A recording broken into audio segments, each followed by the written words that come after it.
جی ناظرین، میں مخاطب آ رہا ہوں آپ سے نہالہ چاہی سے، سمانی کا یہ بارڈر لائن کا علاقہ، اور یہ مویشی آپ دیکھ رہے ہیں میری ملکیتی اراضی میں، میرے گھاس میں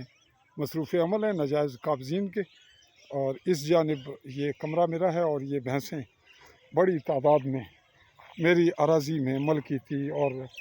جو انتقال ہے ہمارے نام. اور جب بھی بات کی جاتی ہے محکمے سے، پولیس سے، تو معاملہ چلا جاتا ہے کھٹائی کا شکار ہو کر سرد خانے میں، اور اس تمام کارروائی کے ذمہ دار ٹھہرتے ہیں بالکل ادارے، حکومت اور ریاست. اس تمام ناجائز تعمیرات اور مویشیوں اور گھاس فصل اور درختوں کے نقصانات کی ٹوٹل ذمہ داری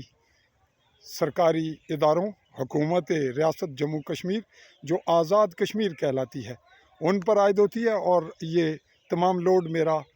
آتا ہے ریاست پر، اور ریاست مجھے پکڑ کر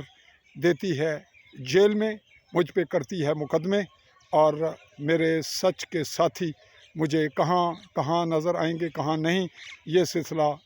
آپ کو بعد ازاں سامنے آپ کے لایا جائے گا. یہ سمانی کی جانب جانے والا روڈ، یہ نہالہ مرکز، شاہی نہالہ مارکیٹ، اور یہ چائی کی جانب جانے والا، اور یہ میرا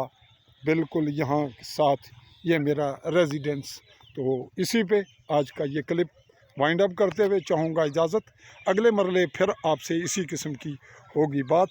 اور آپ سے یہ جاننا چاہیں گے کہ چودھری فیض الرحمان سچ بولتا ہے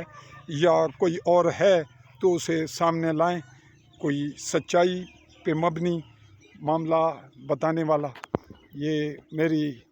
وائف جو ملزمہ تھی، جو بھی جیل کاٹ کے آئی، اور جس کو بھی میرے علاوہ میری پوری فیملی کو ہوئی اذیت، اور یہ شخص اس تمام کارروائی کا سرغنہ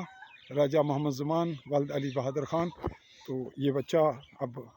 کیا کر رہا ہے، یہ اراضی کس کی ہے، اس پہ ہم جب آپ سے اگلی رپورٹ میں کریں گے بات، تو محکمہ مال کا دیکھیے گا تماشا، اور